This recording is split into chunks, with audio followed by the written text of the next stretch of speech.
Sebelum nenek itu meninggal, saya ingat kata-katanya. Saya didoain sama nenek itu. Nak, nenek doain, mudah-mudahan apa yang belum kamu miliki di dunia ini, nanti kamu miliki. Siapapun yang belum pernah ketemu sama kamu, nanti kamu ketemu. Tempat apapun yang pengen kamu kesana, nanti kamu bisa kesana, katanya. Ternyata terkabul. Sekarang benar-benar terbukti.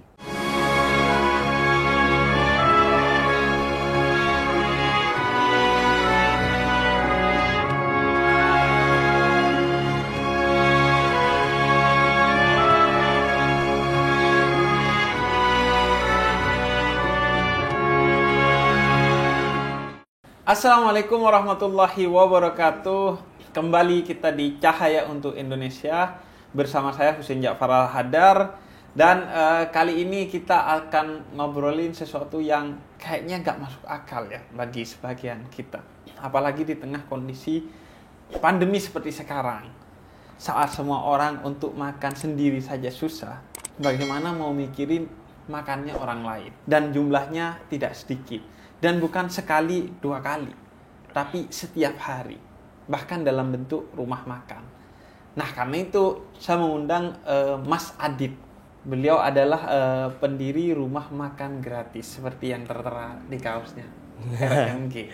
Jadi Mas Adit ini pemilik rumah makan gratis yang sebagaimana namanya, ini bukan zong, nggak ghosting ya. Ini beneran RMG, rumah makan gratis.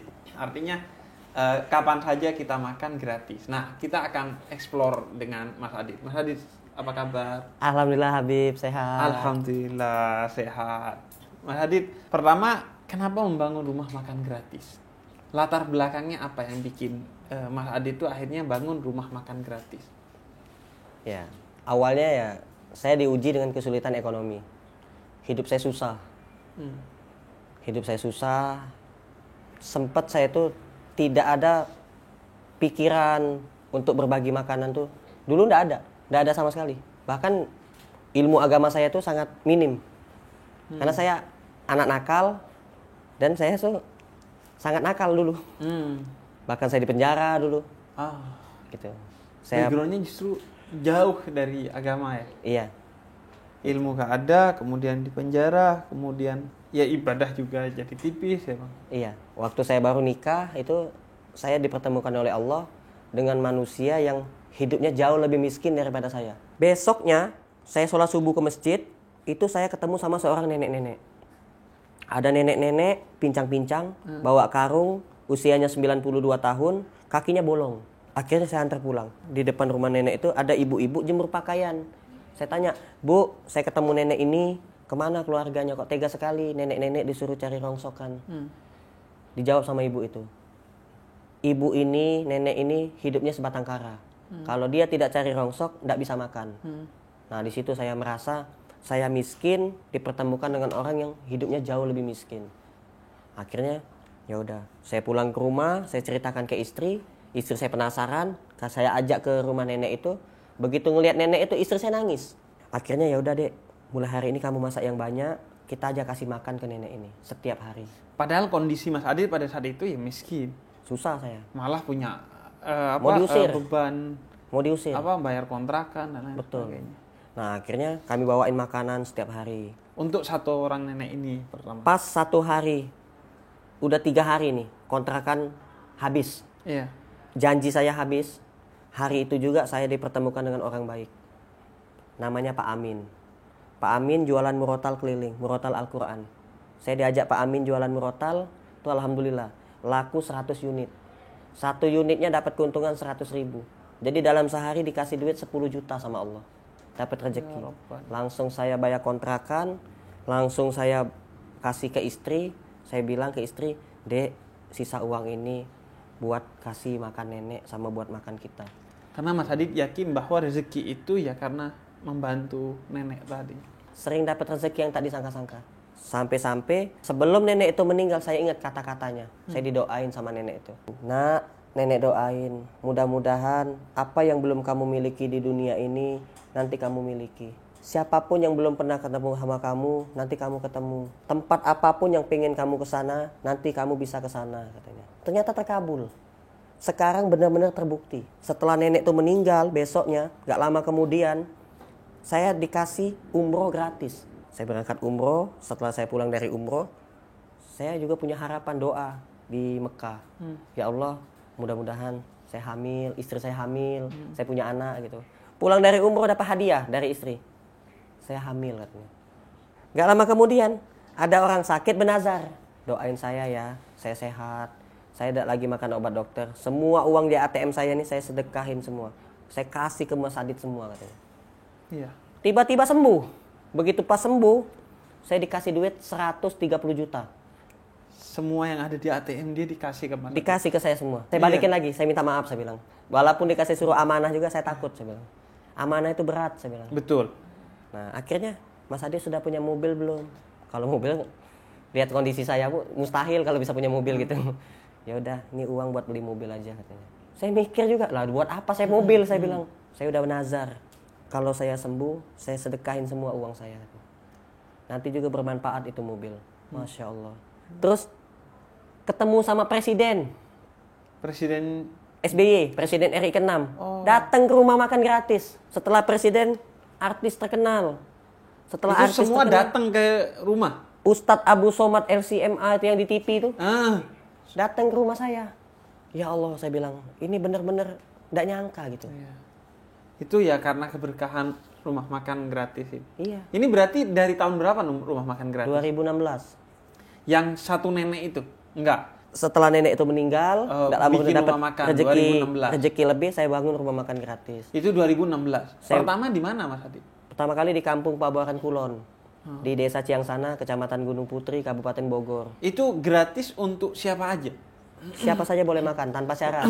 Walaupun orang misalnya kita tahu kayak ini orang kaya, nggak peduli, tetap dikasih. Jadi itu kan rumah makan gratis. Kenapa saya kasih nama rumah makan gratis? Rumah itu tempat tinggal, makan itu kehidupan. Iya. Kalau orang tidak makan kan mati. Lawan kata mati hidup, jadi kehidupan.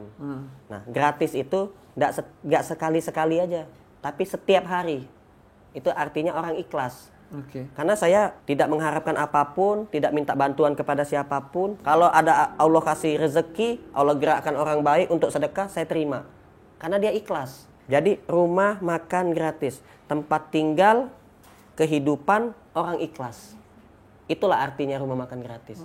Yang dikasih makan itu makhluk hidup. Tidak cuma manusia. Manusia, hewan, tumbuh-tumbuhan. Pertama adalah bahwa apa yang dilakukan Mas Adit ini merepresentasikan satu nilai utama dalam Islam, yaitu rahmatan lil alamin.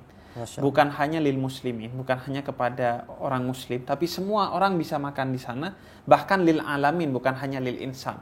Bukan hanya bagi manusia, tapi kelinci tadi, ikan, kucing, siapapun. Kita kan kadang kalau lagi makan, ada kucing kita tendang-tendang aja kan biasanya, justru bukannya berbagi. Kemudian yang kedua adalah yang ingin saya garis bawahi, bahwa sedekah itu tidak perlu diminta. Begitu kata Quran. Khudh min amwalikum sadaqatan tutahhiruhum. Ambillah dari mereka sedekah mereka.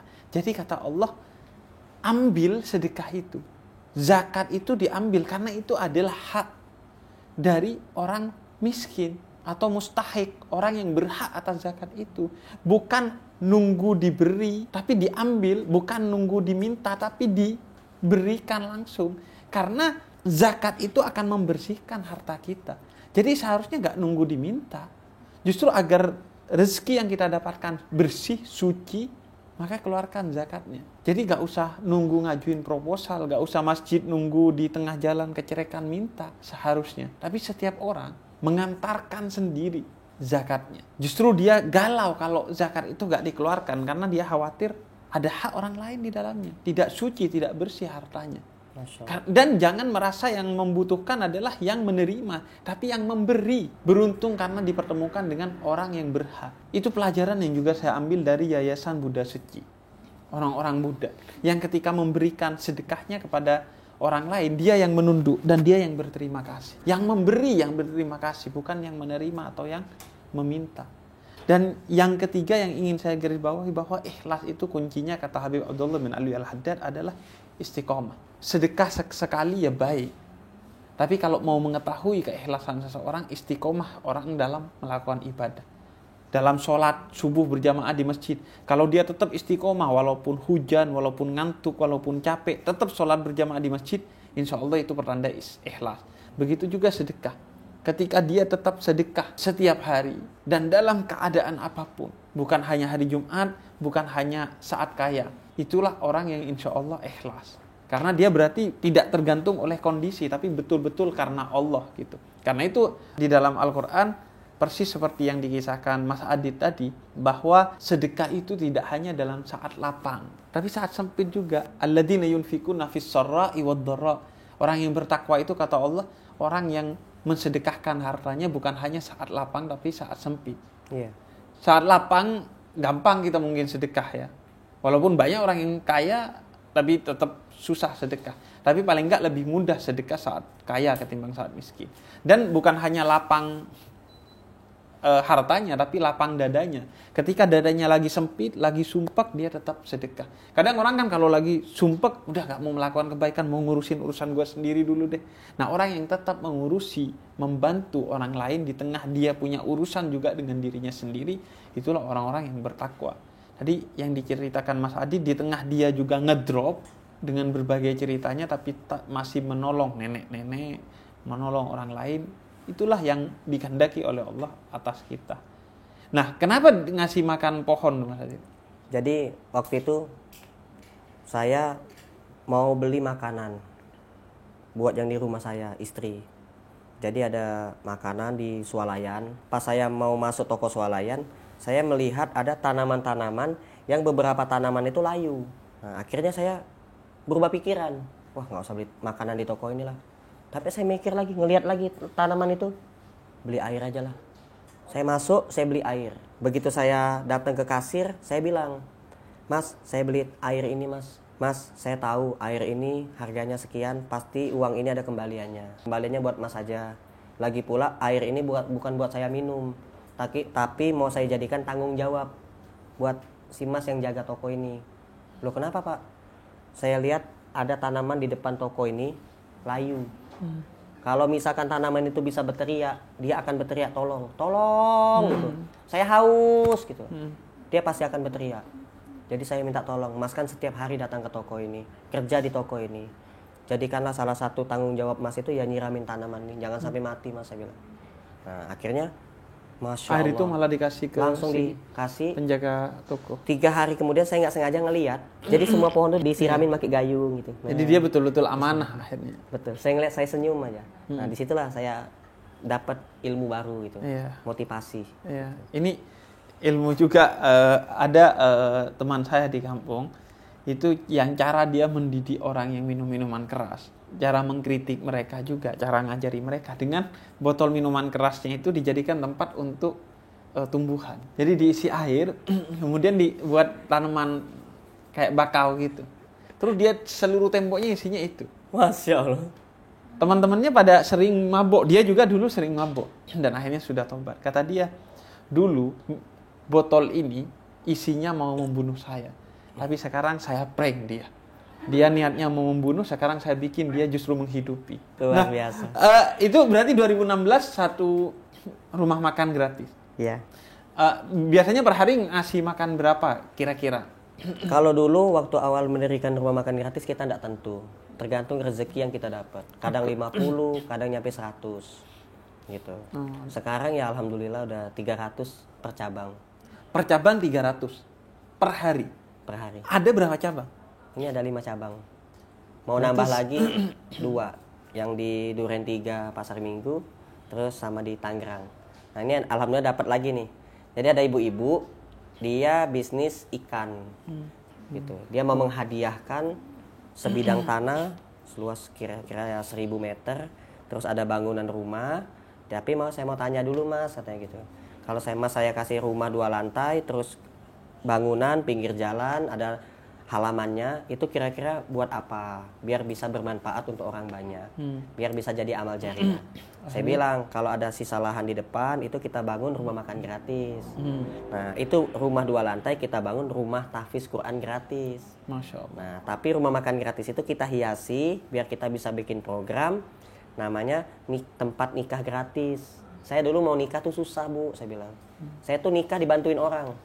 Iya. Saya nih ya, baru lahir ditolong orang. Nikah ditolong orang, dibantuin orang. Nanti saya meninggal dunia, saya tuh ditolong orang. Jadi kalau semasa hidup sekarang ini tidak nolong orang, apa kata malaikat? Keterlaluan. Nah, selagi saya masih hidup, dikasih rezeki, dikasih napas, insya Allah saya akan perjuangkan terus untuk bisa bantu orang, saya bilang. Nah, Berarti kita nanti sama-sama. akan ada RNG, rumah nikah gratis. Akan ada RTG, rumah tahfidz gratis. Nah, ini kita mau bangun lagi nih. Kita mau bangun lagi supermarket gratis. Supermarket gratis. Jadi konsepnya seperti ini. Jadi kalau misalnya kita dapat lahan wakaf pinggir jalan, itu kita mau bikin gedung seperti swalayan gitu. Yang mana nanti swalayan itu berisi seperti supermarket ya. Nanti kita undang duafa anak-anak yatim yang mana kita kasih voucher 100.000 per orang.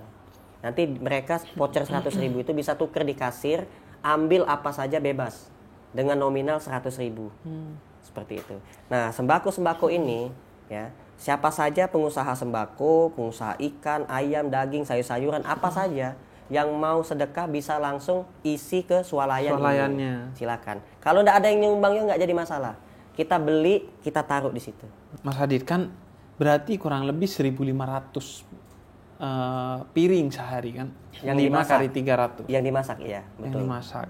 Artinya itu kan nggak sedikit ya biayanya. Ya, alhamdulillah, Jauh jalan. besar dan sudah dari 2016. Jadi selama ini sampai sekarang itu dari mana Mas Hadid? Dananya. Iya. Nah, itu. Alhamdulillah. Setiap kali kita kesulitan, pasti ada kemudahan.